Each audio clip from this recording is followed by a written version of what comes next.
दोस्तों कैसे आप लोग। चलिए ये जो मॉक टेस्ट है, ठीक है, इस बार जो भी पीएचडी का एग्जाम दे रहे हैं उनके लिए मॉक टेस्ट रहा, यानी कि गैस क्वेश्चन है। इस तरह से आपको एग्जाम में क्वेश्चन आएंगे, यानी कि मॉक टेस्ट है। इस टेस्ट में जो भी इस बार पीएचडी पैट का एग्जाम दे रहे हैं, ठीक है, पीएचडी पैट का एग्जाम दे रहे हैं, उनके लिए बहुत ही इंपॉर्टेंट एमसीक्यू क्वेश्चन ये रहेगा। उसके बाद आप एलएलएमयू का एग्जाम दे रहे हैं, किसी भी यूनिवर्सिटी का एग्जाम दे रहे हैं, अभी आपके लिए बहुत ही ये एमसीक्यू जो है इंपॉर्टेंट रहेगा। किसी भी यूनिवर्सिटी का पीएचडी पैट के लिए बहुत ही इंपॉर्टेंट एमसीक्यू है। इसमें क्या किए हैं, आपको विथ एक्सप्लेनेशन हिंदी और इंग्लिश में दोनों में एक्सप्लेनेशन दिया है कि आपको कहीं भी कोई कंफ्यूजन ना हो, कोई दिक्कत नहीं हो। और यह सीरीज जो है एग्जाम तक आपका चलेगा, ठीक है, एग्जाम तक चलेगा, यानी कि इसमें जो भी कंफ्यूजन रहेगा सारा क्वेश्चन का एक्सप्लेन के साथ कर रहे हैं, आपको कहीं भी इसमें कंफ्यूजन नहीं होगा। चलिए आगे बढ़ते हैं, क्योंकि इससे पहले भी हमने सिलेक्शन इस चैनल से दिया है। यदि आप लोग जुड़े रहते हैं तो सिलेक्शन पक्का होगा। यदि पेपर 1 में 50 क्वेश्चन आता है, ठीक है, कंटिन्यू बने रहेंगे तो 35 से 40 क्वेश्चन पेपर 1 में, अगर मेरा पूरा प्लेलिस्ट या आप देख रहे हैं तो आपको 35 से 40 क्वेश्चन कंफर्म सही होगा एग्जाम में, यानी कि 80 नंबर का वेटेज इस पेपर 1 से आएगा, ठीक है। चलिए बढ़ते आगे क्वेश्चंस की ओर, और ये सीरीज जो है आपका एग्जाम तक कंटिन्यू चलेगा, ठीक है। चलिए क्वेश्चन क्या रहा आपका। First question, which sampling technique ensure that every unit of the population, जो ऐसा कौन सा सैम्पलिंग टेक्निक इंश्योर करता है population has an equal and non chance of selection, मतलब कि कौन सी नमूना विधि में जनसंख्या की प्रत्येक इकाई को चयन का समान और ज्ञात अवसर प्राप्त होता है। समान और ज्ञात अवसर प्राप्त होता है, मान लीजिए कि बहुत सारे यहाँ पर पीपल्स हैं, ठीक है, बहुत सारे लोग हैं, तो अगर आप यहाँ पर एक कंटिन्यू किसी को 50 व्यक्ति से कुछ क्वेश्चन पूछ करके सिलेक्शन कर रहे हैं तो क्या होगा, प्रोबेबिलिटी सैंपलिंग होगा। वहाँ कुछ आपके जवाब हाँ में देंगे, कोई जवाब ना में देंगे, मान लीजिए कोई जवाब यस करेंगे, कोई जवाब नो करेंगे, तो इस टाइप के जो सैंपलिंग होते हैं उसको बोलते हैं प्रोबेबिलिटी सैंपलिंग, ठीक है। प्रोबेबिलिटी सैंपलिंग होता है, मतलब पॉसिबिलिटी भी हो सकता है, ना भी हो सकता है, कोटा सैंपलिंग नहीं होता है, परपोसिव सैंपलिंग इस टाइप के सैंपलिंग में नहीं होते हैं, जो कि इक्वल चांस ऑफ सिलेक्शन देता है, जी नहीं। इसका देखिए एक्सप्लेन क्या दिया है, probability sampling is scientific sampling, क्या है ये, एक साइंटिफिक सैंपलिंग है। Method which every individuals of the population, जितना भी पॉपुलेशन है इंडिविजुअल पॉपुलेशंस को ले सकते हैं, ग्रुपिंग ऑफ पॉपुलेशंस होता है, has an equal and non probability of being selected, ठीक है। The selection is purely based on chance and not on the researchers choice, chance होता है यहाँ पे, रिसर्चर चॉइस नहीं होता है, हमको उसी को सिलेक्ट करना है, एक चांसेस होता है, ठीक है। तो प्रोबेबिलिटी सैंपलिंग इंक्लूड मेथड्स, क्या क्या इंक्लूड होता है, अब बात कर लेते हैं कि प्रोबेबिलिटी सैंपलिंग में क्या क्या इंक्लूड रहेगा। तो सिंपल रैंडम सैंपलिंग रहेगा जी, ये क्या है तो कहा जाता है। अगर क्वेश्चन आता है दूसरा क्वेश्चन कि प्रोबेबिलिटी सैंपलिंग में क्या क्या होगा, तो सिंपल रैंडम सैंपलिंग होगा, स्टेफाइड सैंपलिंग भी किसका पार्ट है, प्रोबेबिलिटी सैंपलिंग का पार्ट है, ठीक ना। सिस्टमेटिक सैंपलिंग भी प्रोबेबिलिटी सैंपलिंग का पार्ट है, और क्लस्टर सैंपलिंग भी क्या है आपका, प्रोबेबिलिटी सैंपलिंग का पार्ट है, ठीक है। क्या देखते हैं इन दिस मेथड्स, जो रैंडम होता है रैंडमाइजेशन इज कंपलसरी, इसमें होता है रैंडमली उठाते हैं कोई डाटा कि किसी का, रिड्यूस वायस कम होता है एंड इंक्रीजेस द रियलिटी, ज्यादा बढ़ता है, यही आपका लास्ट रिजल्ट निकलता है, ठीक है। यानी कि संभाव्य नमूना एक वैज्ञानिक नमूना विधि है जिसमें जनसंख्या के प्रत्येक व्यक्ति को चयन समान और पूर्व निर्धारित अवसर प्राप्त होता है। प्रत्येक व्यक्ति को वहाँ समान होगा, किसी को कम ज्यादा नहीं, चयन पूरी तरह क्या है, यादृच्छिक होता है, शोधकर्ता के व्यक्तिगत निर्णय पर आधारित नहीं होता है, ठीक है। यहाँ शोधकर्ता के क्या कर रहा है कि व्यक्तिगत निर्णय पर आधारित नहीं होता है। इस विधि से प्राप्त निष्कर्ष अधिक विश्वसनीय होते हैं, निष्पक्ष और सामान्यकरण योग्य होते हैं, इसलिए परीक्षा में इक्वल चांस, क्या है, इक्वल चांस या रैंडम सिलेक्शन शब्द आते ही सही उत्तर दिया जाता है, ठीक है। इस तरह से आपका फर्स्ट का आंसर होगा। देखिए अभी जो हम आपको करेंगे सारा एक्सप्लेनेशन के साथ करेंगे, हिंदी इंग्लिश दोनों रहेगा, इसलिए किन्हीं को भी कोई भी स्टूडेंट्स को कोई परेशानी नहीं होगा। जो हिंदी मीडियम है उनको भी दिक्कत नहीं होगा, जो इंग्लिश मीडियम है उनको भी कोई परेशानी नहीं होगा। तो 2 नंबर क्वेश्चन आते हैं, क्या है, a researcher divide the population into different groups, मतलब कि एक रिसर्चर है जो डिफरेंट ग्रुप को डिवाइड कर रहा है, ठीक है, पॉपुलेशंस को, and fixes the number of sample from each group, हर एक ग्रुप में सैंपल को फिक्स किया जा रहा है। तो but selection is not random, लेकिन यहाँ सिलेक्शन क्या कर रहा है कि रैंडम नहीं है। तो दिस में उस मेथड को फिर क्या कहेंगे, यानी कि जब शोधकर्ता जनसंख्या को विभिन्न समूहों में बांटकर प्रत्येक समूह से नमूने की संख्या निश्चित करता है, प्रत्येक समूह से एक नमूना की संख्या निश्चित करता है, तो यह चयन यादृच्छिक नहीं होता, ये क्या करा है, यादृच्छिक नहीं होता है, ठीक है।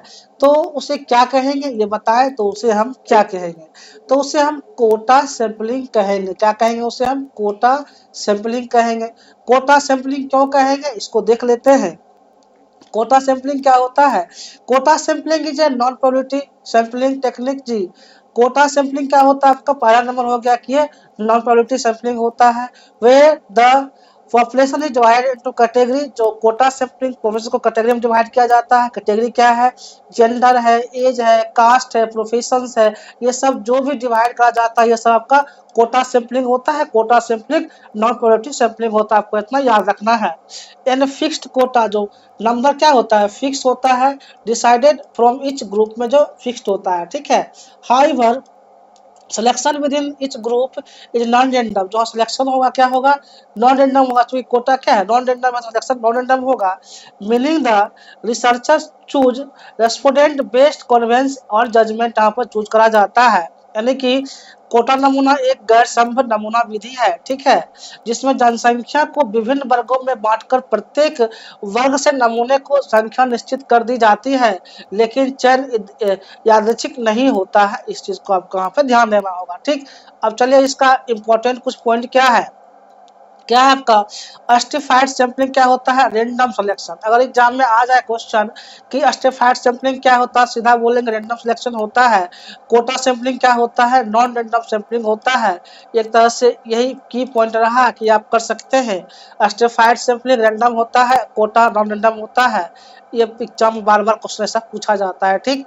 चलिए नेक्स्ट आते हैं क्वेश्चन नंबर थर्ड की ओर। थर्ड क्या है, which sampling method is based on researchers judgment and expertise, मतलब कि ऐसा कौन सा सैम्पलिंग मेथड है जो बताइए कि रिसर्चर जजमेंट और एक्सपर्टाइज के लिए उसे यूज करता है, ठीक है।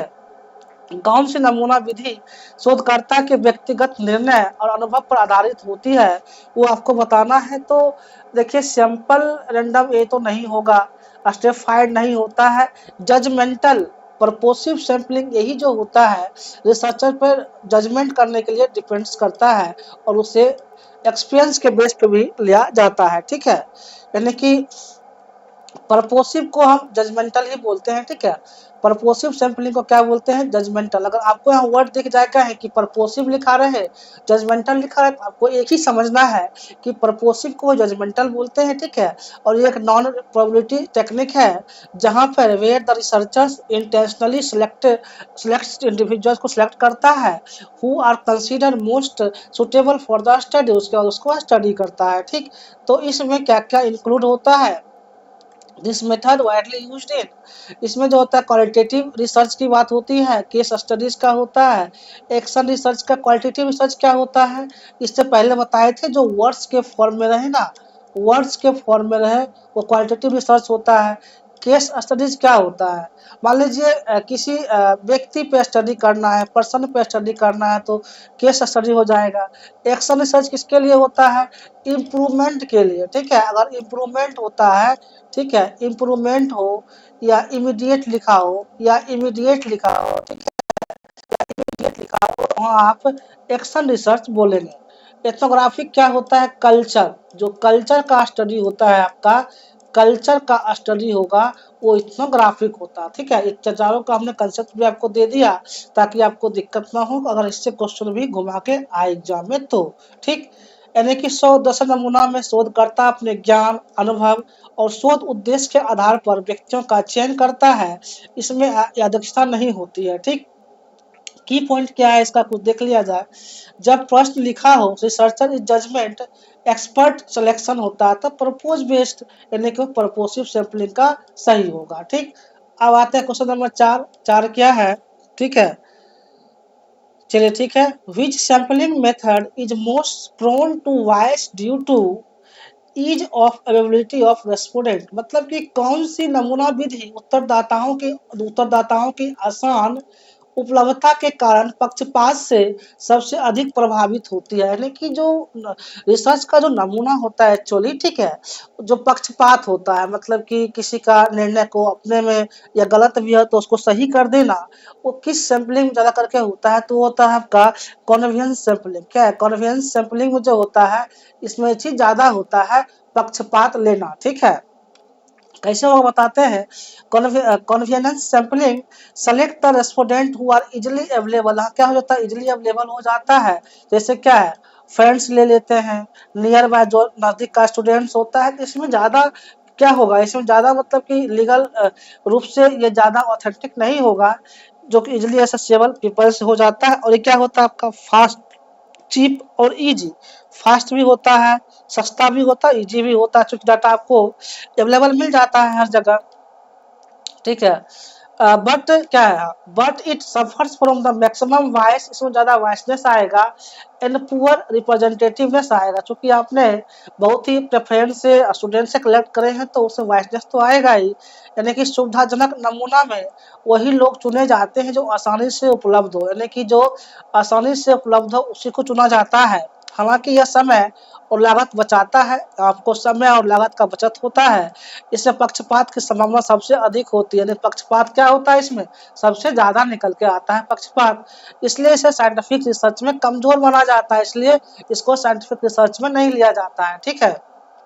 चलिए अब आते हैं 5 नंबर क्वेश्चन क्या आपका है। Which of the following is not, note लगा हो तब नहीं चुनना है, ठीक है। Is not a probability technique, इसमें कह रहा है कि कौन सा प्रोबेबिलिटी टेक्निक नहीं है, यानी कि निम्नलिखित में से कौन सी संभाव्य नमूना विधि नहीं है। जो नहीं है गलत बताना है। देखिए ये आपका जो है सिंपल रैंडम क्या होता है, प्रोबेबिलिटी होता है, जो डिस्कस किए हैं। स्ट्रेटिफाई क्या होता है, प्रोबेबिलिटी होता है।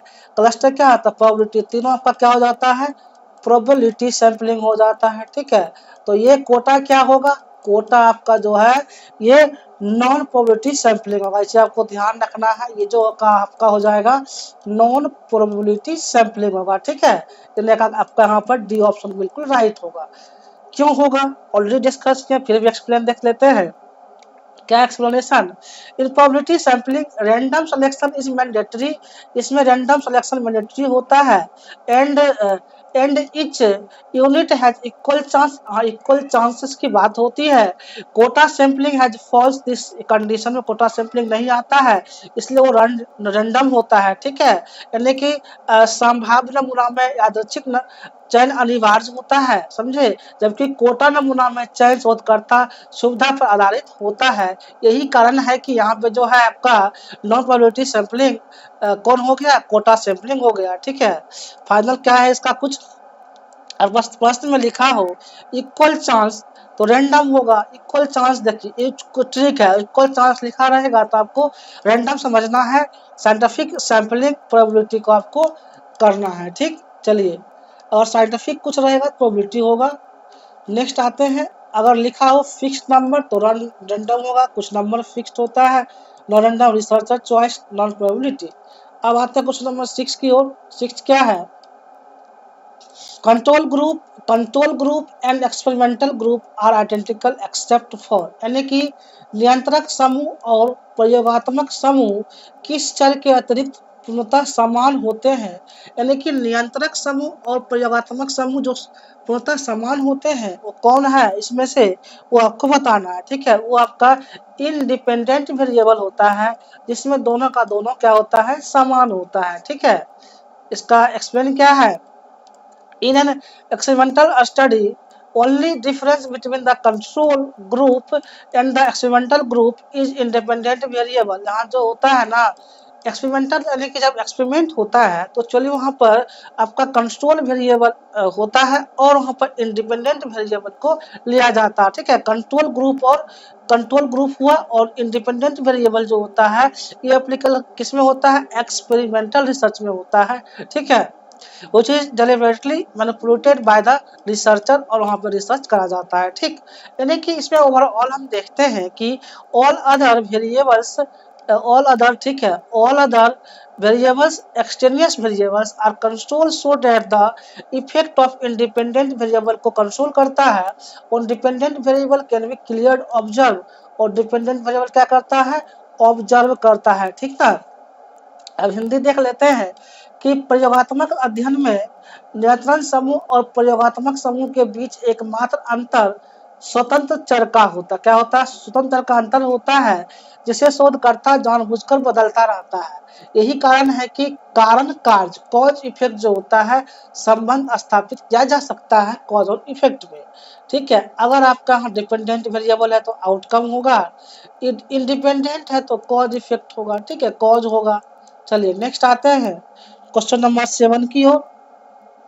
7 क्या आपका क्वेश्चन रहा कि the variable that is deliberately manipulated bye researchers is called, मतलब कि शोधकर्ता द्वारा जानबूझकर बदला जाने वाला चर कहलाता है, जो जानबूझकर शोधकर्ता बदलता है उस चर को भी जस्ट कर इंडिपेंडेंट वेरिएबल कहते हैं। क्या कहते हैं, इंडिपेंडेंट वेरिएबल कहते हैं।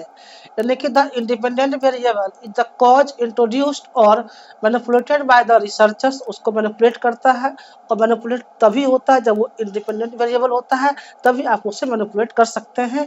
To observe its effect another variable, स्वतंत्र वह चर है जिसमें जिसे शोधकर्ता नियंत्रित या परिवर्तित करता है ताकि उसके प्रभाव को आश्रित चर पर देखा जा सके। ठीक है, यानी कि टीचिंग मेथड्स, स्टूडेंट अचीवमेंट जो इफर्ट करता है ना, डिपेंड्स की टीचिंग मेथड क्या है और स्टूडेंट का अचीवमेंट कहाँ क्या रहा। ठीक है, चलिए नेक्स्ट आते हैं 8 नंबर क्वेश्चन। क्या है, the variable that shows the effect of manipulation is known as, जो मैनिपुलेशन का इफेक्ट है उसे क्या कहा जाता है।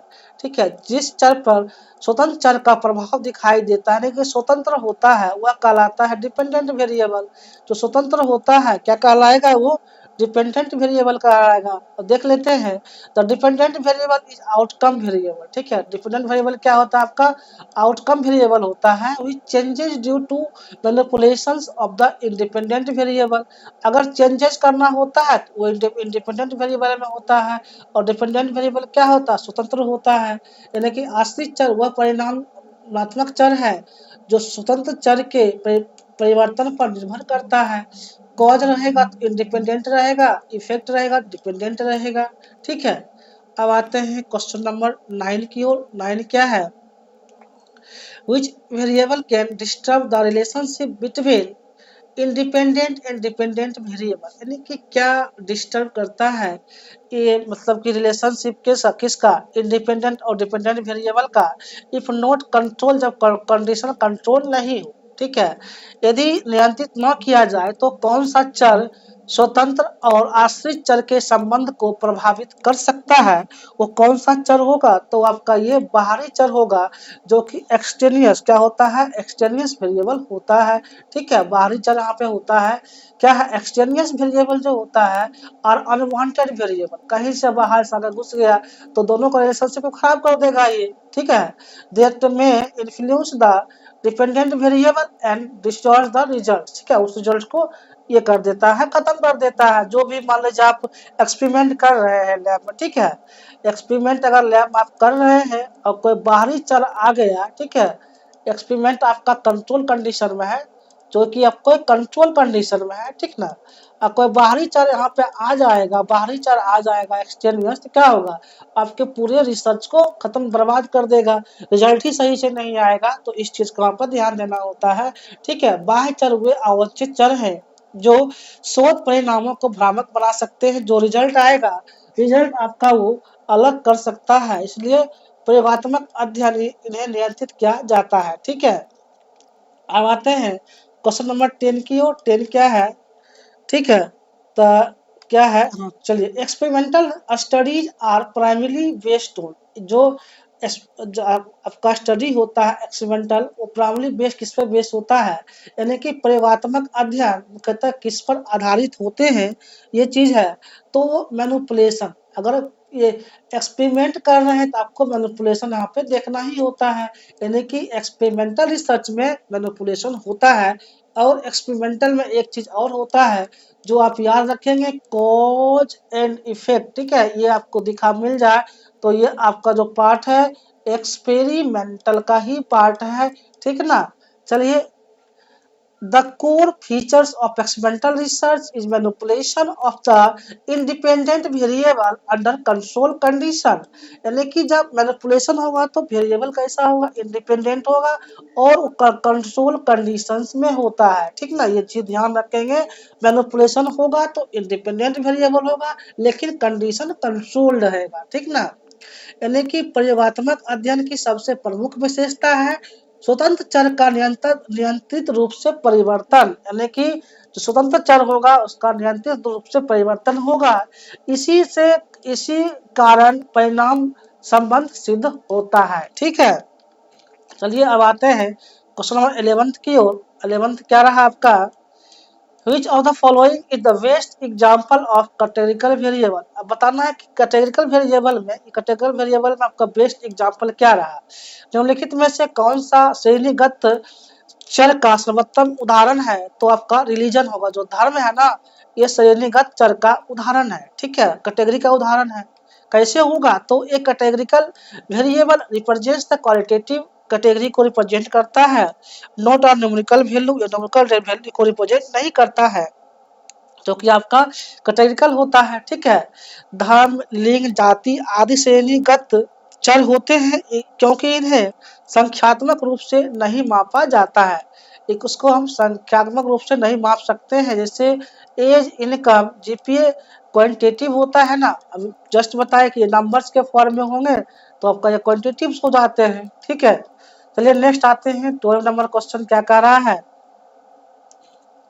विच वेरिएबल इज कंट्रोल, इसमें कहा कौन सा वेरिएबल जो कंट्रोल है but not directly study in experiment में डायरेक्टली स्टडी नहीं होता है लेकिन कंट्रोल है, ठीक है। कौन सा चर नियंत्रित किया जाता है लेकिन सीधे अध्ययन का भाग नहीं होता है, जिसमें अध्ययन नहीं होता है वो आपका जो बाहरी चर होता है एक्सटेनियस वेरिएबल, क्या होता है आपका एक्सटेनियस वेरिएबल जो होता है बाहर से आ जाता है जो कि रिजल्ट का भाग को खराब कर देता है, ठीक है। यानी कि extraneous variables are those variables which are not the main focus of the study, इसका मेन फोकस होता नहीं है but they can influence the independent variable को इन्फ्लुएंस करता है, इसलिए therefore they are controlled to avoid bias को avoid करता है to ensure accurate रिजल्ट को रिजल्ट इंश्योर एक्यूरेट आता है जब इसको हटाता है तब, ठीक है। यानी कि बाह्य चर वे चर होते हैं जो अध्ययन का मुख्य भाग नहीं होते, अध्ययन का भाग नहीं होता है लेकिन वह आश्रित चर को प्रभावित कर सकते हैं, इसलिए इन्हें नियंत्रित किया जाता है ताकि परिणाम शुद्ध और निष्पक्ष और विश्वसनीय निकल के आए, ठीक है। वही आपका होता है, क्या होता है वेरिएबल कंट्रोल हो जाता है उसमें, तो एक्सटेनियस वेरिएबल की कहानी रहा, ठीक है। अब आते हैं क्वेश्चन नंबर 13 नंबर क्या है कि, चलिए ठीक है, replication in experimental research means, यानी कि रेप्लिकेशन क्या होता है आपका एक्सपेरिमेंटल रिसर्च में, ये बताना है। प्रयोगात्मक अनुसंधान में पुनरावृत्ति का अर्थ क्या होता है, पुनरावृत्ति का अर्थ क्या होता है, repeating the experiment of verified result, तो बार बार रिजल्ट रिपीटिंग होता है वही पुनरावृत्ति होता है, वही रेप्लिकेशन होता है, ठीक है। तो replication means conducting the same experiment को अंडर सिमिलर कंडीशन में आप बार बार कर रहे हो तो क्या होगा, रेप्लिकेशन इन एक्सपेरिमेंटल रिसर्च होगा, सिमिलर रिजल्ट्स आएगा। Conditions to check the whether the results are consistent, result consistent रहेगा। It increases reliability and validity, यहाँ पे बढ़ता है। यानी कि पुनरावृत्ति का अर्थ है उसी प्रकार को समान परिस्थितियों में दोबारा करना, ठीक है, जो परिस्थिति पहले था उसी को दोबारा करना, ठीक है, ताकि यह देखा जा सके कि परिणाम फिर से समान आते हैं या नहीं। जो एक बार परिणाम समान आया है दूसरा बार आता है कि नहीं ये भी देखना होता है। इससे शोध की विश्वसनीयता क्या होता है, बढ़ती है। यानी कि जो रिजल्ट पहले आया आपने फिर एक्सपेरिमेंट किया, दोबारा रिजल्ट फिर वही आया, तो जो आपका एक्सपेरिमेंट है वो बिल्कुल सही है, आपने ऑनेस्टी से किया है, ईमानदारी से किया है, इसलिए आपका एक्सपेरिमेंट बिल्कुल सही निकल के आता है। ठीक है, अब आते हैं क्वेश्चन नंबर 14 की ओर। Which research design best establishes cause and effect relationship. ठीक ना, यानी कि कौन सा शोध अभिकल्प कारण परिणाम संबंध को सबसे अच्छी तरह से स्थापित करता है। ये आपका एक्सपेरिमेंटल रिसर्च होता है। क्या होता है, एक्सपेरिमेंटल रिसर्च। एक क्वेश्चन एग्जाम में आएगा, आप इस चीज को ध्यान दें। ठीक है, अब जहां भी कॉज इफेक्ट दिखेगा आप सीधा एक्सपेरिमेंटल रिसर्च, कहीं ऑप्शन देखना ही नहीं है, आपको आना है एक्सपेरिमेंटल रिसर्च पे। डिस्क्रिप्टिव क्या होता है, एज इट इज, जैसा का तैसा, एज इट इज जो लिखा रहता है ना वो आपका डिस्क्रिप्टिव रिसर्च होता है, जैसा का तैसा। ठीक है, जैसा का तैसा। यानी कि हिस्टोरिकल रिसर्च क्या होता है, प्रॉपर आप हिस्ट्री के बारे में स्टडी करते हैं, किसी पर्सन के बारे में स्टडी करते हैं, हिस्ट्रिकल स्टडी हो जाता है। ठीक है, प्लेस के बारे में करते हैं। सर्वे रिसर्च क्या होता है, सर्वेक्षण होता है, मतलब डाटा कलेक्शन वाला काम होता है सर्वे रिसर्च में। ठीक है, अब आते हैं यहाँ पर एक्सपेरिमेंटल रिसर्च जो होता है include manipulation of independent variable. ठीक है, कंट्रोल ऑफ एक्सटेंडेंस वेरिएबल कंट्रोल होना चाहिए, and randomizations which are essential for establishing cause and effect relationship। आपका ये जितना भी पार्ट है ये सब का सब एक्सपेरिमेंटल रिसर्च है। ठीक है, हिंदी वाले, प्रयोगात्मक शोध में स्वतंत्र चर का नियंत्रण जो होता है बाह्य चरों का नियंत्रण और यादृच्छिकीकरण किया जाता है जो कारण परिणाम संबंध स्थापित करने के लिए आवश्यक है। यानी कि कारण परिणाम को संबंध स्थापित करा जाता है। ठीक है, अब आते हैं क्वेश्चन नंबर 15 की ओर। ठीक है, if both control and experimental groups are treated equally except treatment it ensure, मतलब कि इसमें कंट्रोल और एक्सपेरिमेंटल बात कर रहा है। ठीक है, ग्रुप दोनों इसमें मिला हुआ है, बट एक्सेप्शन कर रहा है कि बताइए क्या होगा यदि नियंत्रण और प्रयोगात्मक समूह के साथ उपचार के अतिरिक्त समान व्यवहार किया जाए तो क्या सुनिश्चित करता है, आपको ये बताना है।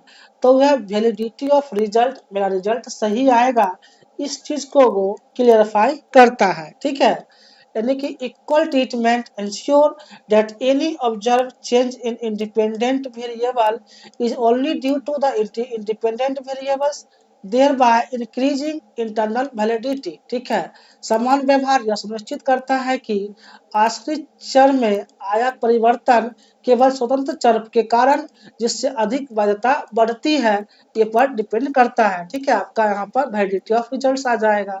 अब आते हैं क्वेश्चन नंबर 6 की ओर। 6 क्या है, to test a null hypothesis. जब नल हाइपोथेसिस का टेस्ट होता है तो when the sample size is small, जब छोटा साइज होता है तो which test is most appropriate, कौन सा टेस्ट होगा, यानी कि छोटे नमूने में शून्य परिकल्पना का परीक्षण करने के लिए कौन सा परीक्षण सबसे उपयुक्त है। तो आपका ये टी टेस्ट जो होता है स्मॉल टेस्ट होता है। ठीक है, 30 लेस देन 30 यानी कि 30 से कम होता है इसमें। ठीक है, 30 से कम जो होता है आपका ये स्मॉल टेस्ट होता है, यानी कि when sample size is small, 30 से ज्यादा नहीं, and population variance is unknown, पता नहीं होता, t test is the most appropriate test for null hypothesis, जो होता है आपका टी टेस्ट में करा जाता है। ठीक है, जब नमूना छोटा होता है 30 से कम हो तो जनसंख्या विचलन ज्ञात नहीं होता तब टी परीक्षण का उपयोग किया जाता है। यदि स्मॉल टेस्ट आएगा तो आपको टी टेस्ट करना है, लार्ज टेस्ट आएगा तो जी टेस्ट करना है। ठीक है, इसको जेड नहीं बोलते हैं, जी बोलते हैं, ये आप ध्यान देंगे। स्मॉल टेस्ट आएगा तो आपको क्या होगा, टी टेस्ट होगा, और लार्ज टेस्ट आएगा तो जी टेस्ट होगा। चलिए नेक्स्ट आते हैं क्वेश्चन नंबर 17 की ओर। ठीक है, 17 क्या है, ANOVA is mainly use to test. ANOVA का किसमें मुख्य रूप से टेस्ट किया जाता है, एनोवा का मुख्य उपयोग किसके परीक्षण के लिए किया जाता है, आपको ये बताना है। तो difference among the more than 2 means यानी कि दो से अधिक औसत के बीच का अंतर निकालना हो तो यहाँ पर एनोवा का यूज किया जाता है। इसका मतलब क्या होता है? Analysis of variance. ठीक है, आपको इसका मतलब पूछा जाए एनोवा का मतलब क्या होता है? एनालिसिस ऑफ वेरिएंस होता है, जो कि दो के बीच का औसत निकालने के लिए इस टेस्ट का यूज किया जाता है एनोवा का। एनोवा इज यूज्ड व्हेन 3 और मोर ग्रुप, ठीक है, दो या दो से अधिक ग्रुप होते हैं तो means are compare to simultaneously से कंपेयर करा जाता है। Instead of performing the multiple t test use करा जाता है। ठीक है, इनोवा का प्रयोग तब किया जाता है जब 3 या अधिक समूहों के औसत की तुलना करनी हो तो इनोवा कहाँ पर यूज किया जाता है। ठीक, अब आते हैं 18 number question. Chi square test is mainly used for. Chi square test किसमें मेनली यूज होता है? तो टेस्टिंग एसोसिएशन बिटवीन एट्रीब्यूट, गुणों के बीच संबंध की जांच करना हो तो आपका काय स्क्वायर टेस्ट का यहाँ पे यूज करा जाता है। ठीक है, यानी कि chi square test is used for categorical qualitative के लिए होता है, जो कैटेगरिकल के क्वालिटेटिव के लिए आपका काय स्क्वायर का यूज किया जाता है। डाटा टू टेस्ट एसोसिएशंस और इंडिपेंडेंस बिटवीन वेरिएबल, यानी कि इंडिपेंडेंस होता है क्या यहाँ पर है? काई ओवर परीक्षण का प्रयोग गुणात्मक और श्रेणीगत आंकड़ों के बीच संबंध या स्वतंत्रता की जांच के लिए किया जाता है काय स्क्वायर। ठीक, अब आते हैं एग्जाम्पल। जेंडर है, लिंग है, सब्जेक्ट चॉइस, चलिए नेक्स्ट आते हैं। एग्जाम्पल हो गया वो। 19 नंबर क्वेश्चन क्या है? attribute of objects, events or things which can be measured are called। मतलब कि attribute of object है, event है, कोई things है, उसे क्या कहें मेजर कर क्या बोला जाता है? वस्तुओं, घटनाओं या चीजों के ऐसे गुण जिन्हें मापा जा सकता है क्या कहलाते हैं? जिन्हें मापा जा सकता है क्या कहलाते हैं? तो वेरिएबल। क्या कहलाएंगे? वेरिएबल, वो चर कहलाएंगे। क्या होगा? वेरिएबल चर कहलाते हैं। ये variable is any characteristic or attribute that can take different values, अलग अलग वैल्यूज को टेक कवर करते हैं, and can be measured और ऑब्जर्व। ठीक है, मेजर और ऑब्जर्व करते हैं, यानी कि चर वह गुण है जो परिवर्तनशील होता है, जिसे मापा या देखा जा सकता है, जैसे आयु, अंक, ऊंचाई से मापा या देखा जा सकता है। ठीक है, exam line attribute which can measured, मतलब मेजर करा जाता है वेरिएबल्स को। ठीक, अब आते हैं 20 नंबर क्वेश्चन क्या है?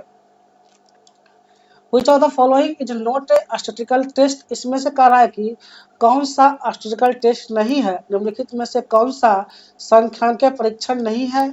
जो नहीं है आपको नहीं बताना है, गलत नहीं, नोट जो नहीं है नहीं बताना है, कौन सा नहीं है आपका स्टैटिस्टिकल टेस्ट। ठीक है, तो इसमें जो होता है टी टेस्ट होता है, इनोवा होता है, काय होता है, फैक्टोरियल टेस्ट जो होता है ये स्टैटिस्टिकल टेस्ट नहीं होता है, इसलिए आपका ऑप्शन यहाँ पर डी सही होगा। ठीक है, factorial analysis is a multivariate data, बहुत सा डाटा को वहाँ पे मल्टीवेरिएट एनालिसिस टेक्निक होता है यूज टू आइडेंटिफाई अंडरलाइंग और hidden factors among many variables। It is mainly use to for data reduction, data को कम करा जाता है, not for testing hypothesis. Factorial विश्लेषण एक बहुचर मल्टीवेरिएट डेटा विश्लेषण तकनीक है जिसका उपयोग कई चरों में छिपे हुए कारकों को खोजने के लिए किया जाता है। यह परिकल्पना परीक्षण नहीं है, इसलिए सांख्यिकीय परीक्षण श्रेणी में नहीं आता है, इसको उसमें कंसिडर नहीं किया गया है। ठीक, चलिए अब आते हैं 21 नंबर क्वेश्चंस की ओर। क्या है? Which test is suitable for testing null hypothesis related to qualitative data? मतलब कि इसमें ऐसा कौन सा टेस्ट है जो क्वालिटेटिव से रिलेटेड हो, गुणात्मक आंकड़ों से संबंधित शून्य परिकल्पना के परीक्षण के लिए कौन सा परीक्षण उपयुक्त है, ये बताना है आपको। तो ये जो होता है काय स्क्वायर टेस्ट। ठीक है, काय स्क्वायर टेस्ट जो होता है इसके लिए उपयुक्त होता है, यानी कि क्वालिटेटिव और categorical data such gender, religion, caste और performance are analysed using chi square test. मतलब कि जो काय स्क्वायर टेस्ट होता है उसमें कैटेगरी देखा जाता है, जेंडर हो गया, रिलीजन हो गया, कास्ट हो गया, सब जो ये जितना भी पॉइंट्स है आपका ये काय स्क्वायर टेस्ट में आते हैं। जैसे लिंग, धर्म, जाति या पसंद जैसे गुणात्मक श्रेणीगत आंकड़ों के विश्लेषण के लिए काय वर्ग परीक्षण का उपयोग किया जाता है। यह परीक्षण चरों के बीच संबंध और स्वतंत्रता का जांच करता है। ठीक, अब आते हैं 22 नंबर क्वेश्चन क्या है। Data refers to, data refers करता है, इसका मतलब क्या है। Data refers to raw fact and figure, यही क्या होता है, डाटा होता है। Data are raw observations control can directly from the field before processing और इंटरप्रिटेशन। डेटा वे कच्चे तथ्य और आंकड़े होते हैं जिन्हें शोध के दौरान सीधे एकत्र किया जाता है, न कि विश्लेषित जानकारी के द्वारा। ठीक, चलिए अब आते हैं 23 number question. Which of the following is an example of variable, यानी कि इसमें वेरिएबल एग्जाम्पल क्या बताना है। निम्नलिखित में से कौन सा चर का उदाहरण है। चर का उदाहरण कौन सा है तो बताना है। जो आपका हाइट भी वेरिएबल है, चर का उदाहरण है। इंटेलिजेंस भी है, अचीवमेंट स्कोर भी है, यानी कि आपका यहाँ पे ऑल ऑफ द एबव सही होगा। सबके सब जो होता है वेरिएबल का एग्जाम्पल होता है। ठीक है, any characteristic that can vary from person to person is called variable, यानी कि पर्सन टू पर्सन अगर वेरी करता है तो चर होता है, आपका वेरिएबल होता है। ठीक, जो गुण व्यक्ति व्यक्ति बदलता है उसे चर वेरिएबल कहा जाता है। ऊंचाई, बुद्धिमत्ता, उपलब्धि, अंक, ये तीनों बदल सकते हैं, इसलिए सभी क्या है, चर है। 24 नंबर क्वेश्चन क्या है कि null hypothesis generally state that, मतलब नल हाइपोथेसिस जनरली क्या होता है। नल शून्य परिकल्पना सामान्य क्या कहलाती है वो बताना है आपको। तो देयर इज नो डिफरेंस और रिलेशनशिप, वही क्या होता है आपका नल हाइपोथेसिस होता है। इसमें कोई रिलेशनशिप, कोई डिफरेंस नहीं होता है, कोई अंतर या संबंध नहीं होता है। वो क्या होता है आपका शून्य परिकल्पना, यानी कि नल हाइपोथेसिस होता है। ठीक, नल हाइपोथेसिस क्यों होगा इस चीज को देख लेते हैं। Null hypothesis assume that there is no effect, कोई इफेक्ट नहीं दिखेगा, कोई डिफरेंस नहीं दिखेगा, और नो रिलेशनशिप बिटवीन, वेरिएबल के बीच कोई रिलेशनशिप नहीं आएगा। ठीक है, यानी कि शून्य परिकल्पना यह मानती है कि चरों के बीच कोई अंतर या संबंध नहीं है, और सांख्यिकीय परीक्षण इसका खंडन करने का प्रयास करता है। इसलिए ये क्या होता है आपका नल हाइपोथेसिस होता है, जो कि कोई डिफरेंस नहीं होता है, किसी रिलेशनशिप में डिफरेंस नहीं दिखता है। ठीक, अब आते हैं 25 नंबर क्वेश्चन क्या है। फॉर्मुलेशन ऑफ हाइपोथेसिस में नोट बी रिक्वायर्ड, यानी कि जो हाइपोथेसिस बनाते हैं हम लोग, किस में रिक्वायर्ड नहीं है, किस रिसर्च में रिक्वायर्ड नहीं है, वो पूछा जा रहा है यहाँ पे क्वेश्चन। निम्नलिखित में से किसमें उपकल्पना के निरूपण की आवश्यकता नहीं होती है। ठीक है, देखिए किसमें नहीं होती है तो बताना है। तो आपका सर्वे में होता है, उपकल्पना लेना पड़ता है, एक्सपेरिमेंटल में लेना पड़ता है, नॉर्मेटिव में लेना पड़ता है। आपका जो हिस्टोरिकल रिसर्च में है इसमें इसका जरूरत नहीं पड़ता है। ठीक है, उपकल्पना का। ठीक, क्यों नहीं पड़ता है देख लेते हैं। क्योंकि हिस्टोरिकल रिसर्च जो होता है deals with the past event, पहले का स्टडी करते हैं, जो किया हुआ स्टडी जो दिया हुआ है, जिसमें रिकॉर्ड रहता है, डॉक्यूमेंट्स रहता है, मैन्युस्क्रिप्ट रहता है, और फैक्ट रहता है जो दिया हुआ है already, that have already occurred, already दिया हुआ है। हमको क्या बनाना है तो अच्छे से बनेगा नहीं। Since the researchers can not manipulate, आप मैनिपुलेट थोड़ी कर सकते हैं। मान लीजिए अगर आप कोई अकबर के या मान लीजिए चंद्रगुप्त के मौर्य के बारे में स्टडी कर रहे हैं, ठीक है, रिसर्च कर रहे हैं, तो जो उनका शिलालेख है, जो उन्होंने किया है, उसमें चेंज थोड़ी कर सकते हैं। जो उनका डाटा रहेगा वही आप प्रेजेंट करेंगे, वही आपका हो जाता है हिस्टोरिकल रिसर्च। ठीक है, या अकबर के बारे में स्टडी करना, हुमायूं के बारे में स्टडी करना, जो उसने करा है उस चीज को दिखाना। वेरिएबल्स और प्रिडिक्ट आउटकम्स। ठीक है, यानी कि hypothesis is formulations is generally not essential. अब हिंदी देख लेते हैं। ऐतिहासिक अध्ययन में शोधकर्ता अतीत की घटनाओं को देखता है, दस्तावेजों को देखता है, अभिलेखों का अध्ययन करता है। चूंकि घटनाएं पहले ही घट चुकी होती है और किसी चर का नियंत्रण या परिवर्तन संभव नहीं होता है, इसलिए उपकल्पना का निर्माण आवश्यक नहीं होता है। ठीक, इसका जो है पास्ट इवेंट मतलब नो हाइपोथेसिस, कोई भी हाइपोथेसिस नहीं होता है पीछे के एक्सपेरिमेंट में। एक्सपेरिमेंट नहीं कहे, स्टडी कहे इसको। ठीक, चलिए आते हैं अब 26 नंबर क्वेश्चन की ओर आया जाए। 26 क्या है आपका, in which research method is hypothesis formulation consider compulsory. Hypothesis किसमें कंपल्सरी है, ठीक है, तो किस शोध विधि में उपकल्पना का निर्माण अनिवार्य माना जाता है कि उसमें होना ही चाहिए। तो ये जो आपका होता है एक्सपेरिमेंटल रिसर्च, क्या होता है, एक्सपेरिमेंटल रिसर्च में समझा जाता है। हिस्टोरिकल पास्ट स्टडी करते हैं, जस्ट आपने बताया, हम आपको बताया है। डिस्क्रिप्टिव जैसा का तैसा होता है, एज इट इज होता है, ठीक है। नॉर्मेटिव रिसर्च मानक शोध, इसका कोई मतलब नहीं है, यहाँ पर आपका ये होगा जिसमें क्या होता है, हाइपोथेसिस होता है, ठीक। यानी कि experimental research is based on testing cause and effect relationship. ये बहुत ही इंपॉर्टेंट पॉइंट है आपका, जो यहाँ पे एक्सपेरिमेंटल रिसर्च है उसमें कॉज और इफेक्ट रिलेशनशिप होता है। To test whether the manipulation of an independent variable affects the dependent variable is clearly formulated hypothesis is essential, जिसमें हाइपोथेसिस जो होता है एजेंशियल होता है, बनाया जाता है, ठीक। यानी कि प्रयोगात्मक शोध में कारण परिणाम संबंध की जांच की जाती है। जी, स्वतंत्र चर के प्रभाव को आश्रित चर पर जांचने के लिए उपकल्पना का निर्माण अनिवार्य होता है। विदाउट हाइपोथेसिस के बिना आप कोई एक्सपेरिमेंट कर ही नहीं सकते हैं एक्सपेरिमेंटल रिसर्च में, इसलिए जो है इसमें आपको हाइपोथेसिस बनाना होता है, ठीक ना। चलिए नेक्स्ट आते हैं 27 नंबर क्वेश्चन की ओर बढ़ा जाए। सर्वे रिसर्च डज नॉट, नोट लगल है देखना होगा, does not require hypothesis when the objective is, मतलब कि सर्वेक्षण शोध में उपकल्पना की आवश्यकता नहीं होती है, नहीं होती तो तब जब उद्देश्य हो, यानी कि जब उद्देश्य दिया हुआ हो तो उपकल्पना की आवश्यकता नहीं होती है। तो किसमें होगा आपका डिस्क्रिप्शन ऑफ एग्जिस्टिंग कंडीशन, यानी कि वर्तमान स्थिति का जब वर्णन करना हो तो उस कंडीशन में रिक्वायर्ड नहीं होता है सर्वे रिसर्च में हाइपोथेसिस का, ठीक है। यानी कि when survey research is purely descriptive रहेगा तो it focus only in describing existing fact, जो फैक्ट पीछे का रहेगा उसी को डिस्क्राइब करना होता है। सिचुएशंस और conditions in such cases hypothesis formulations is not necessary, तो उस कंडीशन में जो है हाइपोथेसिस नेसेसरी नहीं होता है।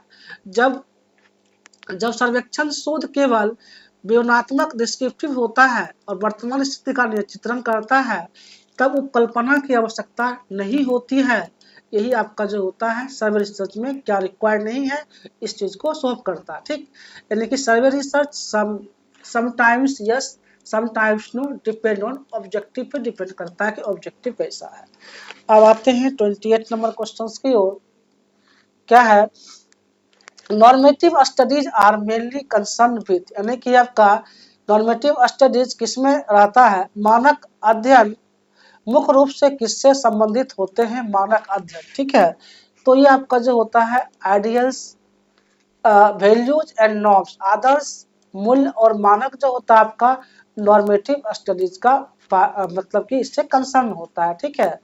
यानी कि normative research focus on what ought to be, क्या है, सच एज मोरल वैल्यूज देखा जाता है, educational ideals and social norms को जो देखा जाता है वो आपका नॉर्मेटिव स्टडीज होता है।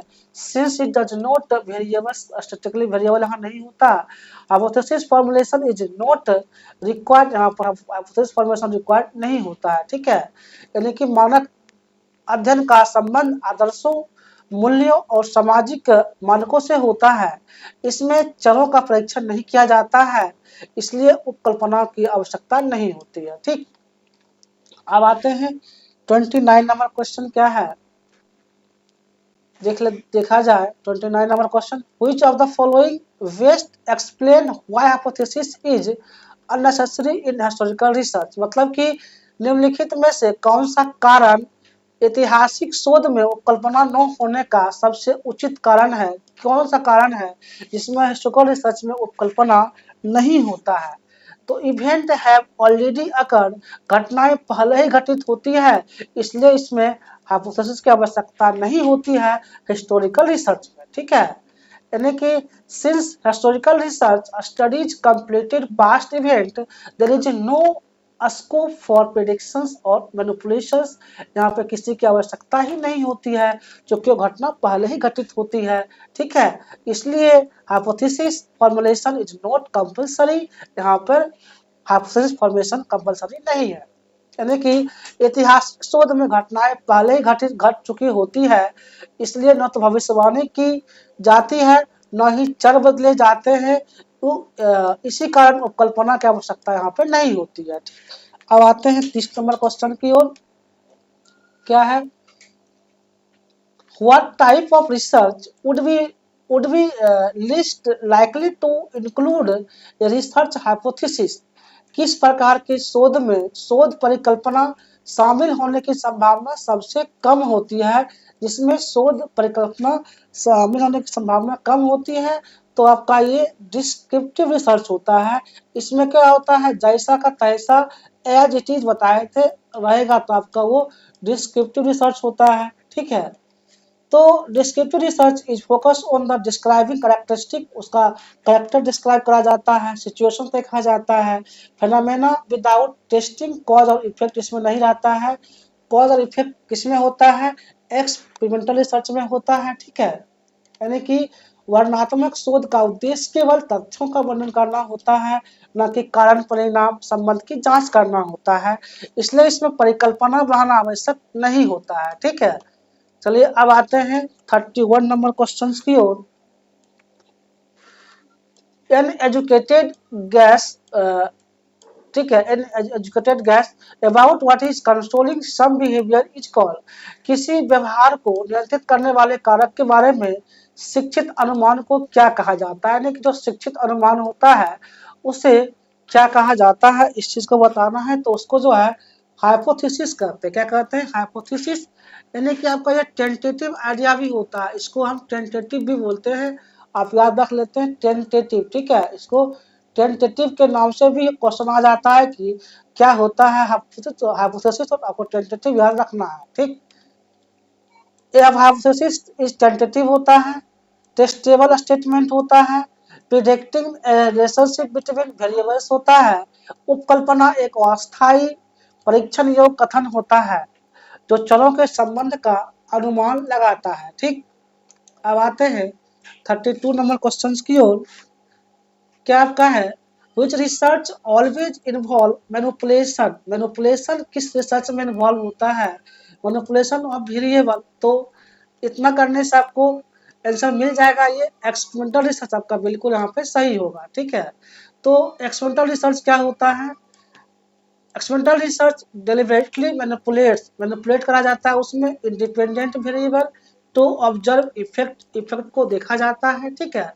यानी कि प्रयोगात्मक शोध में स्वतंत्र चर को जानबूझकर बदला जाता है ताकि उसके प्रभाव को देखा जा सके कि इफेक्ट क्या आ रहा है, प्रभाव क्या आ रहा है, ठीक। चलिए अब आते हैं 33 नंबर क्वेश्चन की ओर। 33 क्या आपका रहा, which research design studies relationship without manipulation, यानी कि इसमें कह रहा है कि कौन सा शोध अविकल्प बिना हेरफेर संबंधों का अध्ययन करता है जिसमें कोई हेरफेर नहीं हो। तो आपका वो होता है एसोसिएशनल रिसर्च, जिसमें कोई हेरफेर नहीं होता है, ठीक है। हेरफेर होता है किसमें है, होता है इसमें आपका एक्सपेरिमेंटल रिसर्च में हेरफेर होता है। एक्शन क्या होता है, इमीडिएट के लिए होता है, ठीक है। Associational research examine relationship between variables what does not manipulate की बातें नहीं होती है, ठीक ना। यानी कि सह संबंध शोध चरों के बीच संबंध देखा जाता है लेकिन उसमें कोई बदलाव नहीं किया जाता है, ठीक। अब आते हैं 34 नंबर क्वेश्चन। क्या आपका रहा, Which of the following is not, note है मतलब नहीं है, एग्जाम में ही भूल होता है, नोट मतलब क्या होता है, जो नहीं है। Note is essential for experimental research में क्या जो है इसमें जरूरी नहीं है, निम्नलिखित में से कौन प्रयोगात्मक शोध के लिए आवश्यक नहीं है, जो नहीं है वो आपको बताना है। तो देखिए मैनिपुलेशन होता है, जरूरी होता है ना, कंट्रोल अभी जस्ट डिस्कस करे हैं, रैंडम डिस्कस करे हैं, डिस्क्रिप्शन जो होता है आपका ये एक्सपेरिमेंटल रिसर्च में नहीं होता है, इसलिए आपका ऑप्शन नंबर डी बिल्कुल सही है। ठीक, experimental research goes behind description and focus on testing, सिर्फ टेस्टिंग को फोकस करा जाता है, कॉज और इफेक्ट को देखा जाता है, समझे। प्रयोगात्मक शोध केवल वर्णन तक सीमित नहीं होता है, बल्कि कारण संबंध की जांच करता है। ठीक, अब आते हैं 35 नंबर क्वेश्चन की ओर। A hypothesis is formulated mainly to, यानी कि उपकल्पना मुख्यतः किस उद्देश्य से बनाई जाती है, तो आपका ये प्रिडिक्ट होता है ना, संबंध का पूर्वानुमान होता है। प्रिडिक्ट रिलेशनशिप, संबंध का पूर्वानुमान करने के लिए हाइपोथेसिस का बनाया जाता है, उसका निर्माण किया जाता है। ठीक, चलिए यहाँ देखा जाए possible relationship between variables then can be tested statistically, उसका टेस्ट करा जाता है, यानी कि उपकल्पना चरों के बीच संभावित संबंधों का अनुमान लगाती है, जिसे परीक्षण किया जा सकता है। ठीक, अब आते हैं 36 नंबर क्वेश्चन की ओर। Which research is exploratory in nature, इसमें कहा कि कौन सा रिसर्च एक्सप्लोरेटरी नेचर का होता है, यानी कि कौन सा शोध आपका अन्वेषणात्मक प्रकृति का होता है, वो बताना है। ठीक है, तो डिस्क्रिप्टिव, जैसा आप बताए थे कि डिस्क्रिप्टिव रिसर्च जो होता है इसमें कोई चेंज नहीं होता है, एज इट इज, यानी कि जैसा का तैसा रहेगा, तो आपका ये डिस्क्रिप्टिव रिसर्च हो जाता है, समझे। कॉज और इफेक्ट क्या होता है आपका एक्सपेरिमेंटल रिसर्च। ठीक है, यानी कि कॉज और इफेक्ट होता है आपका एक्सपेरिमेंटल रिसर्च होता है। सर्वे क्या होता है, हिस्टोरिकल क्या होता है, जो पास्ट स्टडी करा जाता है। ठीक है, सर्वे मतलब ये अभी जस्ट करे हैं, जो आपको अलग अलग लोगों से कलेक्शन करते हैं डाटा। ठीक है, डिस्क्रिप्टिव रिसर्च एक्सप्लोर, बातें को एक्सप्लोर करता, डिस्क्राइब सिचुएशंस को देखता, और लिटल इज नोन, यानी कि वर्णनात्मक शोध का उपयोग तब किया जाता है जब विषय के बारे में अधिक जानकारी उपलब्ध ना हो, तो आपका यहाँ पर डिस्क्रिप्टिव एक्सप्लोरेटरी रिसर्च करा जाता है। ठीक है, जो कि जिसका पार्ट है आपका डिस्क्रिप्टिव का। चलिए नेक्स्ट आते हैं 37 नंबर क्वेश्चन की ओर। 37 क्या है, which research is strongest in which research is strongest in cause establishing cause and effect relationship, यानी कि कारण परिणाम संबंध स्थापित करने में कौन सा शोध सबसे सशक्त है, उस शोध को बताना है, तो आपका यहाँ पर एक्सपेरिमेंटल रिसर्च हो जाएगा। ठीक है, कंट्रोल मैनिपुलेशन रैंडमाइजेशन में एक्सपेरिमेंटल रिसर्च मोस्ट पावरफुल होता है। नियंत्रण, हेरफेर या यादृच्छिकीकरण प्रयोगात्मक शोध का उपयोग सशक्त बनाते हैं। ठीक है, चलिए अब आते हैं next 38 number question. A hypothesis must be, एक उपकल्पना कैसी होनी चाहिए, तो उपकल्पना क्या होता है आपका टेस्टेबल, क्या होता है टेस्टेबल होता है, टेंटेटिव होता है, परीक्षण योग्य होता है। ठीक है, यानी कि only testable hypothesis can be verified using data and stasis के लिए वो यूज होता है। ठीक है, केवल परीक्षण योग्य उपकल्पनाओं को डेटा और संख्या के द्वारा जांच किया जा सकता है। अब आते हैं 39 नंबर क्वेश्चन की ओर। which comes first in the research process, यानी कि अनुसंधान प्रक्रिया में सबसे पहले क्या आता है। अनुसंधान का जो प्रक्रिया होता है उसमें सबसे पहले क्या आता है, डाटा एनालिसिस थोड़ी पहले आएगा, और फॉर्मुलेशन ऑफ हाइपोथेसिस यही पहले नहीं आता है। सबसे पहले आइडेंटिफिकेशन ऑफ प्रॉब्लम, क्या समस्याएं हैं, समस्या की पहचान करना ही जो होता है रिसर्च प्रोसेस में सबसे पहले आता है। यदि आपके एग्जाम में क्वेश्चन आए, ठीक है, तो सबसे पहले आप आइडेंटिफिकेशन को चुनेंगे कि आइडेंटिफिकेशन आता है। रिपोर्टिंग सबसे लास्ट में आता है, रिपोर्ट कहा जाता है सबसे लास्ट में। ठीक है, उससे पहले आपका डाटा एनालिसिस आ जाता है। ठीक है, तो आपका क्या होगा आइडेंटिफिकेशन के बाद आपका फॉर्मेशन ऑफ हाइपोथेसिस आता है। इस तरह से आप सीक्वेंस बना लेंगे तो बेटर रहेगा। ठीक है, इस तरह से समझ में आ गया होगा। चलिए, research wings with identification a problem hypothesis comes later, यानी कि अनुसंधान की शुरुआत समस्या की पहचान से होती है, उपकल्पना बाद में बनाई जाती है। इस तरह से आपका यहाँ ऑप्शन संख्या सी सही निकल के आएगा। चलिए अब आते हैं 40 नंबर क्वेश्चन की ओर। Which year was Sustainable Development Goals SDG adopted by United Nations? यानी कि संयुक्त राष्ट्र द्वारा सतत विकास लक्ष्य एसडीजी किस वर्ष अपनाए गए? एसडीजी किस वर्ष अपनाए गए? तो एसडीजी जो है 2015। कब अपनाया गया? 2015, ठीक है। और एसडीजी का जो टाइम पीरियड अभी है 2015 से 2030 तक आपका एसडीजी ही चलेगा और ये अपनाया गया 2015 में। एसडीजी वे अडॉप्टेड 2015 और part of the 2030 agenda for sustainable development, ठीक है। एसडीजी को 2015 में 2030 एजेंडा के अंतर्गत अपनाया गया था, जो अभी भी चल रहा है, ठीक। चलिए आते हैं 41 number question. How many total sustainable development goals SDG are there? यानी कि कुल कितने सतत विकास लक्ष्य में कितने गोल है? तो टोटल गोल कितना होगा आपका? 17। कितना होगा टोटल गोल? 17 टोटल गोल होता है, ठीक है। देर आर, और टारगेट कितना होता है? 169 आपका टारगेट होता है, ठीक है। टारगेट आपका 169 होता है और गोल 17 होता है, इस चीज को ध्यान रखेंगे, ठीक। There are 17 SDG covering economic, social and environmental dimensions of development। SDG की कुल संख्या 17 है, जो विकास के आर्थिक, सामाजिक, पर्यावरणीय आयामों की कवर करता है, ठीक। अब आते हैं 42 नंबर क्वेश्चन की ओर। Which sustainable development goal focuses on quality of education? इसे बताना है कि जो क्वालिटी ऑफ एजुकेशन है वो कौन सा गोल शो करता है। जी, जो क्वालिटी ऑफ एजुकेशन है वो कौन सा गोल शो करता है, यानी कि कौन सा सतत विकास लक्ष्य गुणवत्तापूर्ण शिक्षा पर आधारित है, यानी कि जो शिक्षा पर आधारित है आपको वो बताना है। तो एसडीजी 4 जो होता है, एसडीजी 4 क्वालिटी एजुकेशन, यानी कि क्वालिटी एजुकेशन जो होता है आपका गोल 4 देता है, जिसमें गुणवत्ता शिक्षा, गुणवत्तापूर्ण शिक्षा, सबों को शिक्षा दिया जाता है, हायर एजुकेशन दिया जाता है, यानी कि अच्छा शिक्षा, गुणवत्ता शिक्षा, हायर एजुकेशन शिक्षा, ठीक। यानी कि SDG 4 aims to ensure inclusive and equality equitable, वही इक्विटेबल इक्वालिटी एजुकेशन प्रोवाइड करा जाता है सबों को। ऑल, एसडीजी 4 का उद्देश्य सभी के लिए समावेशी समान गुणवत्ता शिक्षा सुनिश्चित करना है, यही आपका एसडीजी गोल 4 है। चलिए नेक्स्ट बढ़ते हैं क्वेश्चन नंबर 43 की ओर। क्या है? Which SDG specifically addresses climate change and its impact? मतलब कि इसमें बताना है कि जो क्लाइमेट चेंज इम्पैक्ट है ये किस गोल में है। कौन सा एसडीजी जलवायु परिवर्तन और उसके प्रभावों को संबोधित करता है, उस गोल को आपको यहाँ बताना है, ठीक है।